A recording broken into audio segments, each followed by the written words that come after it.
Saturday Sunday episodes అయిపోయినాయండి. Nagarjuna sir వచ్చారు. అనుకున్నంత అయితే వార్నింగ్స్ ఏమీ రాలేదు. బట్ ఎపిసోడ్స్ ఓకేగా అనిపించింది.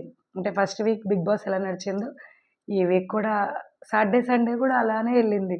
ఆ బాక్సెస్ చూసి, ప్రోమోస్ చూసి ఎక్కడికో వెళ్తదనుకున్నాను. బట్ అలా ఏం లేదు. నార్మల్‌గా వెళ్ళిపోయింది. పెద్ద ఇదిగా ఏం వెళ్ళలేదు.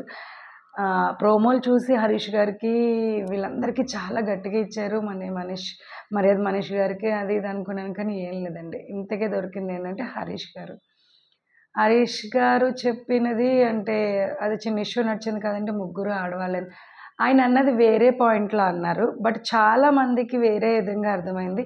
But one person Ritu Chaudhary నాకు చాలా అనిపించింది. అంటే నాకు చూసినప్పుడు అలాగే అనిపించింది. ఆయన ఏంటంటున్నారంటే, నేను ఆడోళ్ళతోనే మాట్లాడతాను, గొడవాడతానంటే నేను ఇద్దరితో కూడా మాట్లాడాను కదా! ఆళ్ళు కూడా ఆడవాళ్ళా అనే దృష్టిలో అన్నారు.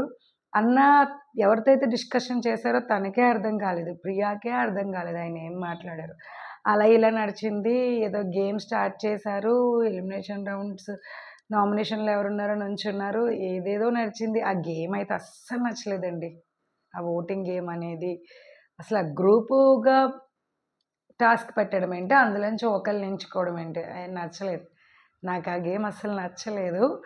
ఇంకోలా ఎలాన్నా పెట్టి ఇండివిజువల్‌గా పెట్టి ఒకళ్ళని సెలెక్ట్ అయ్యి ఉండుంటే అనిపించేది. నలుగురు ఒకళ్ళని ఎంచుకోవడం అంటే ఎవరి ఫేవరిజం వాళ్ళు చూపిస్తారు ఖచ్చితంగా. అసలు అది గేమ్ లాగే అనిపించలేదు. అది అలా నడిచింది. సాటర్డే ఎపిసోడ్ అట్లా అయ్యింది. అక్కడ ఎవరికి వార్నింగ్స్ రాలేదు. సండే ఎపిసోడ్స్ కూడా ఏమీ లేదు. తనూజ గారు మాట్లాడిన విధానం ఫుడ్ విషయంలో అసలు నాగార్జున సార్ చాలా గట్టిగా మాట్లాడతారు. బట్ తనూజ తను చేసినవన్నీ కూడా లైట్ తీసుకున్నారు. పెద్ద ఏమీ వార్నింగ్లు ఏం రాలేదు.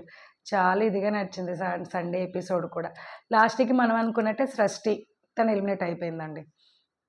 అంతే. ఇంక చెప్పుకోవడానికి, పెద్ద రివ్యూ ఇవ్వడానికి, డిస్కషన్ చేయడానికి కూడా సాటర్డే సండే ఎపిసోడ్‌లో ఏం లేదు.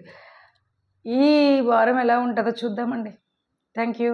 నేను మీ విద్యాదాసరి. ప్లీజ్ నా ఛానల్ సబ్స్క్రైబ్ చేయండి, లైక్ చేయండి, షేర్ చేయండి, సపోర్ట్ చేయండి. జై హింద్.